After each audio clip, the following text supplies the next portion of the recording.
Picture this. You're standing in a corporate office, holding a mop bucket, while your boss towers over you with a smug grin that could cut glass. "Clean the office," he says, his voice dripping with contempt. "That's all you're good for."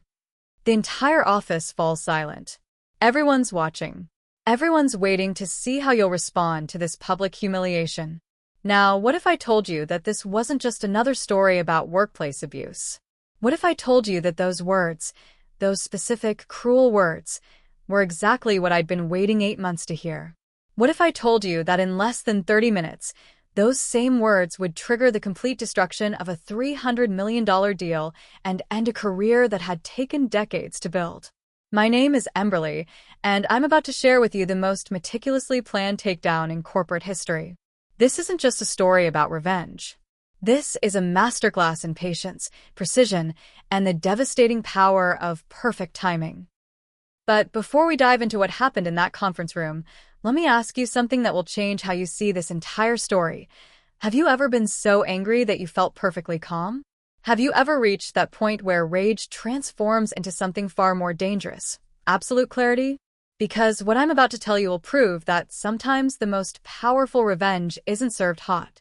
Sometimes it's served with surgical precision, months of careful planning, and a level of professional devastation that becomes legendary in business circles. Now, I need you to understand something crucial before we continue. This story isn't about a janitor who got lucky. This isn't about a temp worker who happened to stumble into the right situation. This is about what happens when someone with 15 years of corporate intelligence experience decides to go undercover and document every single moment of workplace abuse for 8 straight months. You see, that morning when Mitchell Branworth pointed at the mop bucket and delivered his favorite humiliation, he had no idea he was talking to someone who could destroy everything he'd built with a single phone call. He thought he was addressing a powerless minimum wage worker who would take his abuse and stay silent. He was wrong about everything. Let me take you back to where the story really begins, because the moment I walked into Rook's strategy through their temp agency wasn't the beginning. It was the culmination of 2 years of investigation, planning, and corporate espionage that would make intelligence agencies jealous. 3 months before that pivotal morning, I had been sitting in a corner office on the 42nd floor of downtown's most prestigious business tower. My real title? Senior Partner Relations Director for Cromwell Industries, the most respected business evaluation firm in the region. My real salary? Let's just say it was more than Mitchell made in his fancy management position. My real job? To go places others couldn't go, see things others couldn't see, and document corporate cultures so thoroughly that major corporations would pay millions just to hear my recommendations. For 2 years, my team had been chasing the contract that would define our careers. A manufacturing consortium, 12 companies that controlled billions in annual revenue, wanted to expand their operations. They'd identified the perfect partner, a mid-sized company with growing revenue, expanding market share, and what appeared to be a stellar reputation. But here's what most people don't understand about big business. Reputation and reality are often two completely different things. The consortium had been burned before by companies with toxic cultures that exploded into public relations disasters the moment they received serious attention. They weren't just looking for a profitable partner. They were looking for a partner whose leadership could handle the pressure, scrutiny, and responsibility that comes with managing a $300 million project. That's where I came in. You see, conventional corporate evaluations are worthless. Executive interviews are performed theater. Employee surveys are carefully managed propaganda. Financial reports can be manipulated to hide almost anything. But you can't hide how a company really treats its people when nobody's watching. So I did what I always do when surface-level research isn't enough. I disappeared into the target company's lowest levels and experienced their culture firsthand. The temp agency was almost insultingly easy to infiltrate. A fake resume, fabricated references, and a carefully constructed background that would pass any standard verification process. Within a week, I was scheduled to start as Mitchell Branworth's assistant, earning minimum wage while my real employer continued paying my 6-figure salary. But here's what I didn't expect: how much I would come to genuinely despise Mitchell Branworth as a human being. Day 1 should have been my first warning about the level of cruelty I was about to document. Mitchell looked at me like I was something unpleasant he'd found on his shoe. "So, you're the temp they sent me," he said, not bothering to look up from his computer. "Try not to mess anything up too badly." No handskak. No welcome. No basic human courtesy. Just immediate dismissal and contempt for someone he'd never met. Day 2 revealed the systematic nature of his abuse. He had me organize his calendar, a simple task that should have taken maybe 20 minutes. Then he spent the next hour screaming at me because I'd scheduled his dentist appointment during his preferred lunch hour. "Are you completely incompetent?" he shouted, loud enough for half the office to hear. "Do I need to explain how time works to someone your age?" I stood there, taking notes in my head, cataloging every word, every gesture, every moment of illegal harassment. What Mitchell saw as dominance, I saw as evidence. Day 7 brought the first instance of wage theft. Mitchell docked my pay because I'd taken a bathroom break that lasted 6 minutes instead of 5. 6 minutes. He actually timed my bathroom breaks and stole money from my minimum wage paycheck because I'd exceeded his arbitrary limit by 60 seconds. Let me be clear about something.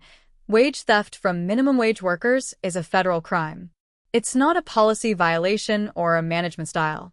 It's literal theft, and it carries serious criminal penalties. But Mitchell didn't care about legal. He cared about power, and he assumed I was powerless. That assumption would cost him everything. Week 2 introduced what I came to think of as the public humiliation campaign. Mitchell would call me into meetings just to criticize my posture. He'd make me stand in the corner during phone calls like some kind of human furniture. He'd refer to me as the temp instead of using my name, even when I was standing right there. "The temp will get your coffee," he'd announce to clients. "The temp can handle the filing. Don't expect the temp to understand anything complicated." Every insult was carefully calculated to diminish my humanity in front of others. Every moment of public embarrassment was designed to establish a hierarchy where I occupied the lowest possible position. What Mitchell didn't understand was that I was documenting everything with the trained precision of someone who'd spent 15 years building cases that could withstand federal scrutiny. Every conversation was recorded in perfect detail in my memory. Every violation was cataloged with dates, times, and witnesses.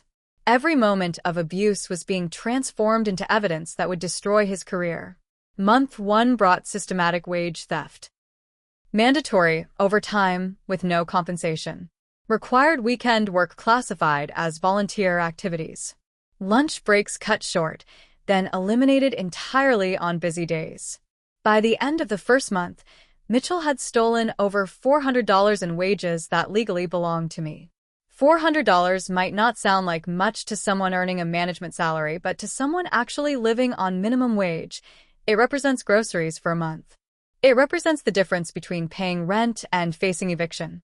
Mitchell was stealing survival money from someone he believed had no other options. But the financial theft was nothing compared to the psychological warfare. Month 2 was when Mitchell expanded his campaign to include other employees, using me as a cautionary tale during staff meetings. "This is what happens when you don't think before you act," he'd say, gesturing toward me like I was a visual aid. "Don't be like Emberlye." He'd compare my work to that of children, create elaborate scenarios where my mistakes, real or imagined, became teaching moments for the entire department. He'd interrupt my explanations to clients, apologizing for having to work with limited resources. I watched other employees cringe with secondhand embarrassment. I saw the way they avoided eye contact, grateful that Mitchell's cruelty was focused on someone else. I understood that this wasn't just about me. This was about creating a culture of fear where everyone understood that challenging Mitchell could result in public humiliation.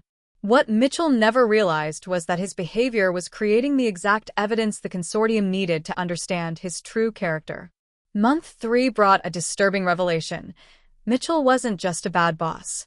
He was a predator who genuinely fed on the suffering of people he perceived as beneath him. I started noticing the way he smiled when I flinched at his criticism. The satisfaction in his eyes when I had to apologize for things that weren't my fault. The way his mood improved after particularly brutal sessions of public humiliation. He didn't just want me to do my job poorly. He wanted me to suffer while doing it. But here's something I learned during 15 years of corporate intelligence work. Suffering can make you weak, or it can make you absolutely ruthless. Mitchell was about to discover which category I fell into. Month 4 escalated to physical intimidation. Mitchell would stand too close when he spoke to me, invading my personal space in ways that made other employees uncomfortable. He'd grab papers from my hands aggressively, sometimes making contact with my fingers in ways that felt deliberate. Once, he accidentally knocked my lunch off my desk, then made me clean it up while he watched and provided commentary. "Slower, Emberlye," he said, his voice dripping with false concern. "Make sure you get every crumb." Attention to detail matters in this job. The other employees looked away, embarrassed by the display. But I maintained perfect eye contact with Mitchell while I cleaned up my spilled lunch, memorizing every word, every gesture, every moment of abuse that would soon become exhibits in a case that would destroy his career. Month 5 brought psychological warfare that bordered on torture. Mitchell would give me impossible deadlines, then publicly berate me when I couldn't meet them. He'd change instructions midway through projects, then act shocked when the results didn't match his evolving expectations. I once had to rewrite the same memo 14 times because Mitchell kept finding new problems with each draft. By the 10th revision, it was clear he was just extending the torture for his own amusement. By the 14th, other employees were visibly uncomfortable with what they were witnessing. "I'm starting to think the temp agency sent me someone with a learning disability," Mitchell announced during one of these sessions. "Should I speak slower so you can keep up?" What Mitchell didn't know was that I was documenting every revision, every changed instruction, every moment of impossible standards that revealed his management style was actually systematic harassment disguised as professional development. Month 6 was when I watched Mitchell destroy other employees with the same casual cruelty he showed me. Jenny from accounting quit after he made her cry during a budget meeting, publicly questioning her competence in front of the entire department. David from marketing transferred to another division rather than endure another month of Mitchell's feedback sessions. The turnover rate in our department reached 60%. New employees would arrive with enthusiasm and leave within weeks, broken by Mitchell's systematic abuse. But somehow, upper management remained oblivious to the pattern. Or maybe they just didn't care. Month 7 brought Mitchell's growing confidence about his upcoming promotion. He'd been promised a corner office, a significant salary increase, and expanded authority over multiple departments. He was untouchable, he bragged to anyone who would listen. Essential to the company's success. A natural leader who got results by demanding excellence. "Some people are born to lead, Emberlye," he told me one afternoon, his voice filled with smug satisfaction. "Others are born to follow orders and clean up messes. Guess which category you're in." I smiled at him with perfect composure. "I guess we'll find out, won't we?" The look of confusion that crossed his face was almost worth 8 months of documented abuse. Almost. Month 8 brought the preliminary visit from the consortium's evaluation team. 12 of the most powerful executives in the manufacturing industry, men and women who controlled billions in annual contracts, who could make or break companies with a single decision. I watched Mitchell transform into a completely different person. Suddenly, he was charming, professional, respectful to everyone around him. The same man who'd spent 8 months treating me like garbage became a model of corporate leadership whenever the executives were present. But they hadn't come to see Mitchell at his best. They'd come to receive my report. The morning of the evaluation, Mitchell was particularly vicious. The stress of the pending review had made him paranoid and aggressive. He'd already screamed at 3 employees, threatened to fire 2 others, and made it clear that any mistakes during the consortium's visit would result in immediate termination. "This is the most important day in this company's history," he announced during the morning staff meeting, his voice tight with nervous energy. "I will not tolerate any screw-ups, any embarrassment, any reason for our guests to question the quality of this organization." Then he turned to me, his eyes narrowing with familiar cruelty. "That means you, Emberlye. Stay out of sight and keep your mouth shut." But Mitchell had made one critical error during his 8 months of psychological warfare. He taught me to be invisible, to blend into the background, to move through the office without drawing attention. Skills that proved incredibly useful when you're conducting covert corporate espionage. The consortium executives arrived at precisely 9:30. 12 individuals who collectively controlled more wealth than some small countries. They were expecting a routine evaluation, a final recommendation about their potential partnership, and confirmation that their due diligence had been thorough. They were about to get something very different. Mitchell led them to the main conference room, the one with floor-to-ceiling windows and a view of the city skyline. He'd rehearsed his presentation for weeks, practiced his charm offensive, prepared answers for every possible question about revenue projections and market penetration. What he hadn't prepared for was me walking into that room with my real identity. I finished mopping the hallway outside the conference room, listening to Mitchell's opening remarks through the thin walls. He was in full performance mode, spinning tales of employee satisfaction and company culture that bore no resemblance to the reality I'd lived for 8 months. Our staff retention speaks to the quality of our leadership, he was saying, his voice filled with false sincerity. People want to work here because we treat everyone like family. That's when I decided 8 months of documentation was enough. Time for the main event. I knocked on the conference room door, still holding my mop, uniform wrinkled from the morning's work. Mitchell's had snapped toward me, his face already darkening with rage. "I told you to stay out of sight," he hissed, striding toward me with clenched fists. "Get back to work and don't interrupt us again." But instead of retreating, I stepped into the room. The 12 executives looked up from their presentation materials, confusion replacing their previous attention to Mitchell's carefully rehearsed speech. "Actually," I said, setting down my mop and straightening my shoulders, "I think it's time we had a different conversation." Mitchell's face went from dark to purple. "Get out now before I have security remove you." I smiled at him with the same calm expression I'd been practicing for 8 months. "Sorry I'm late," I announced to the room. "Shall we begin the real evaluation?" The atmosphere in the room shifted like someone had flipped a switch. The executives stopped looking at their papers and started looking at me, really looking like they were seeing me for the first time. "What is this?" demanded the lead executive, a woman whose company controlled 30% of the region's manufacturing capacity. "Who is this person?" I reached into my uniform pocket and pulled out my real identification badge. The same badge I'd been carrying for 8 months, waiting for this exact moment. "Senior Partner Relations Director, Cromwell Industries," I announced, holding up the badge so everyone could see it clearly. "My name is Emberlye Hartman, and I've been conducting the most comprehensive workplace culture assessment of my career." The room erupted in whispers and heated discussions between the executives.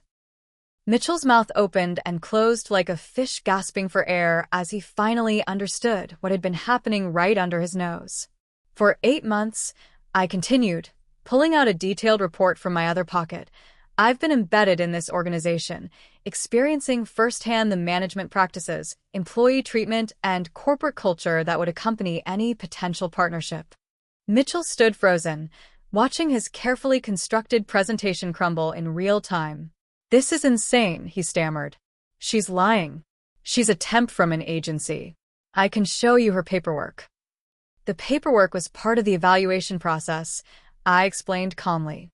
Everything about my employment here was designed to test how this organization treats its most vulnerable workers. The results speak for themselves. I opened my report and began reading. 8 months of systematic wage theft totaling $1,247. Documented verbal abuse including public humiliation, personal attacks, and deliberate intimidation. Multiple violations of federal labor laws including illegal overtime policies and discriminatory treatment based on perceived social status. The executives listened in growing horror as I detailed the daily reality of working under Mitchell's management. Each item was supported with specific dates, times, and examples that painted a picture of an organization with fundamental cultural problems. The stolen wages alone violate multiple federal regulations, I continued. The harassment would trigger lawsuits in any state. The systematic abuse creates liability that no responsible corporation would willingly absorb. When I finished my presentation, the room fell completely silent. 12 pairs of eyes focused on Mitchell with laser intensity. "Mr. Branworth," said the lead executive, her voice deadly quiet, "is this evaluation accurate?" Mitchell was sweating now, his carefully pressed shirt showing damp patches under his arms. "She's exaggerating," he said, his voice cracking slightly. "Taking things out of context. Every manager has to maintain discipline." "Discipline?" I repeated, my voice carrying clearly across the room. "Is that what you call telling me to clean the office because that's all I'm good for? This morning? In front of your entire staff?" The room went completely silent. You could have heard a pin drop as 12 of the most powerful executives in the industry processed what they'd just heard. "The specific incident Mr. Branworth is referring to occurred approximately 40 minutes ago," I continued, consulting my notes. "He ordered me to mop floors while specifically stating that cleaning was all I was good for." His exact words were delivered with the clear intention of public humiliation. Mitchell opened his mouth to respond, then closed it again. We both knew exactly what he'd said and exactly how he'd said it. The lead executive closed her folder with a sharp snap that echoed through the room. "Mr. Branworth, this evaluation has revealed systematic cultural problems that make your organization unsuitable for our partnership requirements. Effective immediately, we're terminating all contract discussions." "Wait," Mitchell said, desperation creeping into his voice. "You can't base a $300 million decision on the complaints of one disgruntled employee." "We're not," replied another executive coldly. "We're basing it on the professional assessment of Cromwell Industries, the most respected evaluation firm in the region. Their recommendations have never steered us wrong." And that's when Mitchell finally understood the magnitude of what had just happened. This wasn't just about losing his temper with a temp worker. This was about the complete destruction of the biggest opportunity in his company's history.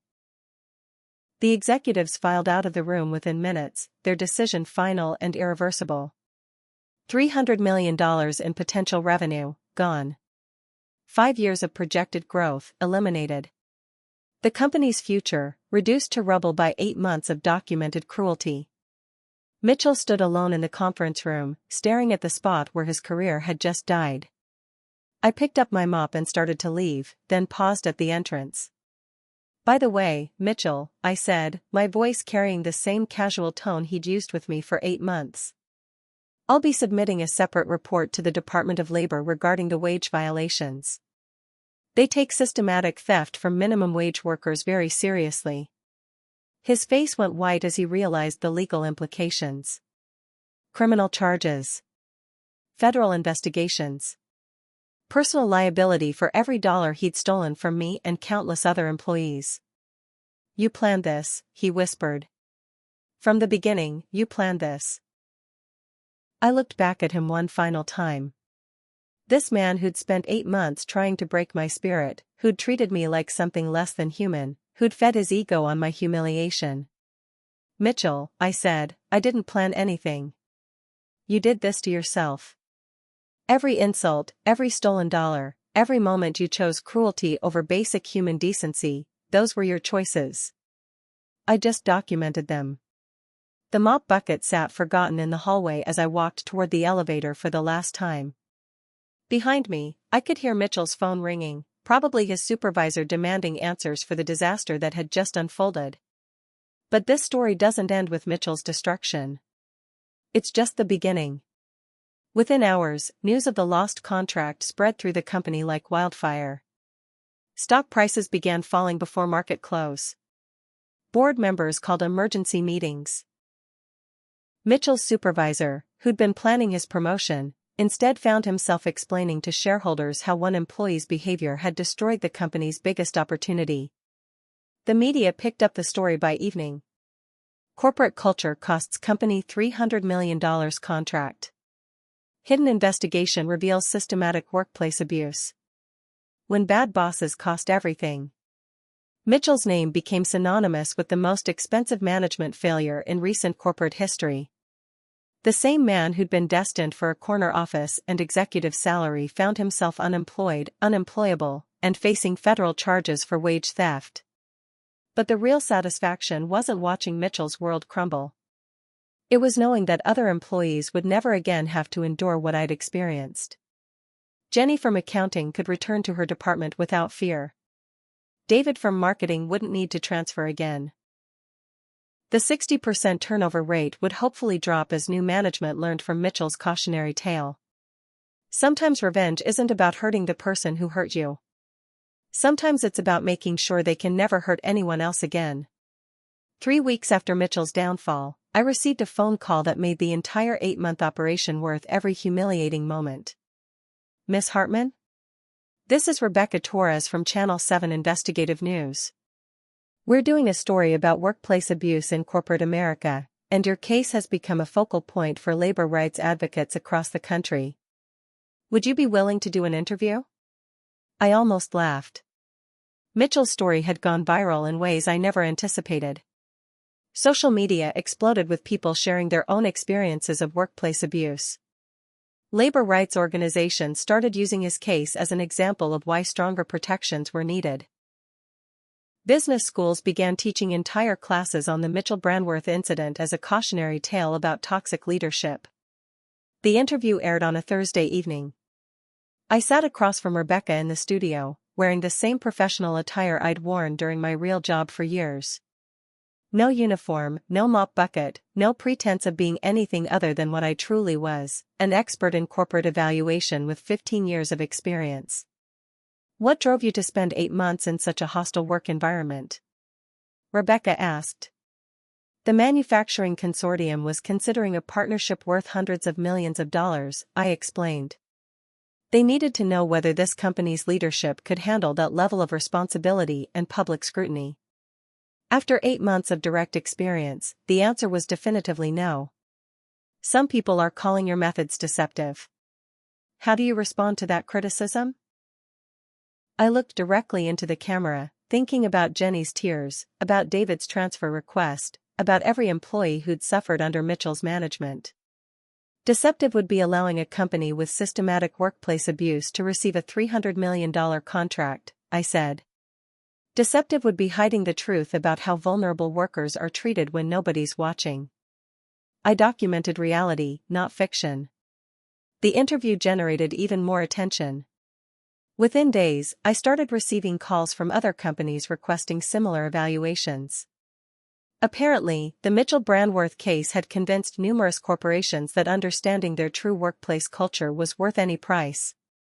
But the most satisfying call came from an unexpected source. Emberlye? This is Jenny Holloway from accounting. I hope you remember me. Jenny. Sweet, anxious Jenny who'd cried during Mitchell's budget presentation. I remembered her perfectly. Of course I remember you, Jenny. How are things at the company now? That's why I'm calling. They brought in a new manager last week, and it's like working for a completely different organization. She actually asks for our input during meetings. She says please and thank you. She treats us like human beings with valuable contributions. Jenny's voice cracked slightly. I wanted to thank you. I know what you did wasn't really about us, but it saved us anyway. We were all so broken down by Mitchell that we'd forgotten work didn't have to feel like torture. After hanging up with Jenny, I realized something important about revenge. The best kind doesn't just punish the person who wronged you. It creates positive change that ripples outward, touching lives you never intended to impact. 6 months later, I got another call that proved Mitchell's destruction had consequences beyond what any of us expected. Miss Hartman? This is Attorney General Patricia Chen's office. We've been building a case against systematic wage theft in the service industry, and we'd like to use your documentation as evidence in our statewide investigation. Mitchell's wage theft hadn't been unique to me. The Attorney General's investigation revealed that his practices were part of a broader pattern affecting thousands of minimum wage workers across dozens of companies. My 8 months of documentation became the cornerstone of a case that ultimately recovered millions in stolen wages for workers who'd never had the resources to fight back. Mitchell himself faced criminal charges that went far beyond what happened to me. The investigation uncovered years of systematic theft from vulnerable employees, tax evasion, and fraudulent business practices. His legal troubles would continue for years, costing him everything he'd accumulated during his career. But the most unexpected consequence came nearly a year later when I received a letter that changed my perspective on the entire experience. The return address showed Mitchell's name, but the handwriting was shaky, uncertain. Inside was a single page of notebook paper with words that looked like they'd been written and rewritten multiple times. Emberlye, the letter began, I know you probably don't want to hear from me, and I understand why. I've spent the last year thinking about what I did, not just to you, but to everyone who worked for me. The therapy sessions my lawyer required have forced me to confront things about myself that I never wanted to see. You were right about everything. The way I treated people wasn't management. It was abuse. I told myself I was demanding excellence, but really I was feeding something ugly inside me that enjoyed watching other people suffer. I can't undo the damage I caused. And I'm not asking for forgiveness. I just wanted you to know that your courage to stand up and expose the truth probably saved other people from going through what you experienced. That matters. Even if nothing else I did matters. I lost everything because of my own choices, and I deserve to lose it. But maybe some good came out of the destruction. And maybe that's enough. The letter was signed simply Mitchell. I read it 3 times, trying to process the emotion behind the words. This wasn't the same man who'd pointed at a mop bucket and told me that cleaning was all I was good for.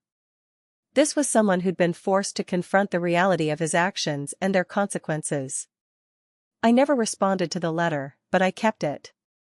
Not as a trophy or validation, but as a reminder that even the most toxic people can sometimes recognize their failures and choose to change. 2 years later, I was conducting another undercover evaluation for a different client when something remarkable happened. The CEO of this tech startup gathered the entire staff for a welcome meeting. We have a new team member joining us, she announced, gesturing toward me without knowing who I really was. But before we continue, I want everyone to remember the Mitchell Brandworth case from a few years ago. That's exactly the kind of leadership culture we refuse to create here. She continued, every employee deserves respect, regardless of their position or how long they've been with us. We treat our janitors with the same courtesy we show our executives because character is revealed in how we treat people who can't fight back. I almost smiled at the irony. Mitchell's name had become shorthand for everything wrong with corporate leadership. Business schools taught entire courses on his failures.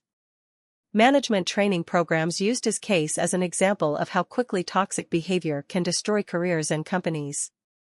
In a strange way, Mitchell had achieved a kind of immortality. Not as a successful executive, but as a cautionary tale that would influence business practices for decades. 3 years after that morning with the mop bucket, I was invited to speak at the annual conference for human resources professionals. The topic, identifying and preventing toxic workplace cultures before they destroy your organization. Standing at the podium, looking out at an audience of 500 HR directors and corporate executives, I thought about the journey that had brought me there. 8 months of humiliation had become a career-defining case study. Mitchell's cruelty had inadvertently made me one of the most sought-after experts in workplace culture evaluation. The Mitchell Brandworth case taught us that toxic leadership isn't just bad for employee morale, I told the audience. It's an existential threat to organizational survival. Companies can lose hundreds of millions in potential revenue because one manager chose cruelty over compassion. During the question and answer session, a woman from the back row raised her hand. What would you say to managers who think tough leadership requires being harsh or demanding? I thought about Mitchell's letter, about Jenny's phone call, about all the employees whose lives had been improved by his removal. I'd say that truly tough leadership requires the courage to be kind, I replied. Anyone can intimidate people who depend on them for their livelihood. Real strength is building people up instead of tearing them down, creating success instead of demanding it through fear. After the conference, dozens of attendees approached me with their own stories. Managers who'd recognized toxic behavior in themselves and committed to change. HR directors who'd implemented new policies to protect vulnerable workers. Executives who'd restructured their evaluation processes to identify problems before they became disasters. Each conversation reinforced something I'd learned during those 8 months with Mitchell. Individual actions have consequences that extend far beyond what we can predict or control. For years later, I established my own consulting firm specializing in deep culture corporate evaluations. The demand was overwhelming. Companies had learned that surface-level assessments weren't enough to identify systematic problems. They needed someone willing to go undercover, to experience their workplace culture firsthand, to provide unvarnished truth about how their organizations really functioned. My waiting list extended 2 years out. Fortune 500 companies competed for my services. Business magazines wrote articles about my methods and their effectiveness in preventing costly cultural disasters. Mitchell's name still appeared in every article, every case study, every presentation about my work. His legacy was permanently linked to the worst practices in corporate leadership, while mine became associated with accountability and positive change. The final piece of this story came 5 years after that morning in the conference room, when I received an invitation that initially puzzled me. Cromwell Industries requests your presence at the annual awards ceremony for excellence in corporate responsibility. I'd left Cromwell years earlier to start my own firm, but we maintained friendly professional relationships. What confused me was why they'd want me at an awards ceremony. The answer became clear when I arrived at the elegant hotel ballroom. My former colleagues greeted me warmly, but their excitement seemed unusually intense. "You really don't know why you're here?" asked my former supervisor, grinning widely. "I assume you're giving someone an award for excellent corporate evaluation practices," I replied. "We are," she said. "We're giving it to you." The award was for Most Impactful Corporate Culture Assessment, and it came with a plaque that would hang in Cromwell's lobby permanently. But more than the recognition, it represented something profound about the work we'd accomplished together. The Mitchell-Brandworth evaluation didn't just save one client from a disastrous partnership, the presenter explained to the audience. It fundamentally changed how corporations approach culture assessment, how managers think about employee treatment, and how vulnerable workers are protected in professional environments. Standing at the podium holding the award, I thought about the morning that started everything. Mitchell pointing at a mop bucket, his voice carrying across the office, his complete confidence that he was addressing someone powerless and insignificant. He'd been wrong about almost everything that day, but he'd been right about one thing: I was exactly where I belonged. Not cleaning offices, but cleaning up the corporate cultures that allow people like him to thrive. The audience gave me a standing ovation, but I wasn't thinking about their applause. I was thinking about Jenny's phone call, about the Attorney General's investigation, about all the workers who'd benefited from changes that started with 8 months of documented cruelty. 6 years later, I still carry that lesson with me. Every evaluation I conduct, every toxic manager I expose, every positive change that results from difficult conversations, they're all connected to that morning when Mitchell Brandworth told me that cleaning was all I was good for. He was wrong, of course. But in trying to diminish me, he accidentally revealed everything I needed to know about him. And that revelation changed both our lives forever, just not in the way he expected. So here's what I want you to remember. If you've ever been told you're not good enough, smart enough, or valuable enough by someone who should know better, understand this: sometimes the people who try to tear you down are actually providing you with the tools you need to build something extraordinary. You just have to be patient enough to see the opportunity and brave enough to take it. Now, I want you to think about your own experiences. Have you ever been underestimated by someone who thought they had power over you? Have you ever been in a situation where someone's cruelty actually revealed their weakness? Have you ever turned a moment of humiliation into an opportunity for justice? Because here's the truth that Mitchell Brandworth learned too late: respect costs nothing, but its absence can cost everything. And sometimes, if you're very patient and very careful, you can make sure that the people who choose cruelty over kindness face consequences that match the damage they've caused. The best revenge isn't about hurting the person who hurt you. It's about making sure they can never hurt anyone else again. And sometimes, if you're very lucky, you can accomplish both goals with a single conversation in a conference room, holding a mop bucket, and revealing the truth about who you really are. Remember that the next time someone tries to tell you what you're worth, they might be setting themselves up for the most expensive lesson of their career.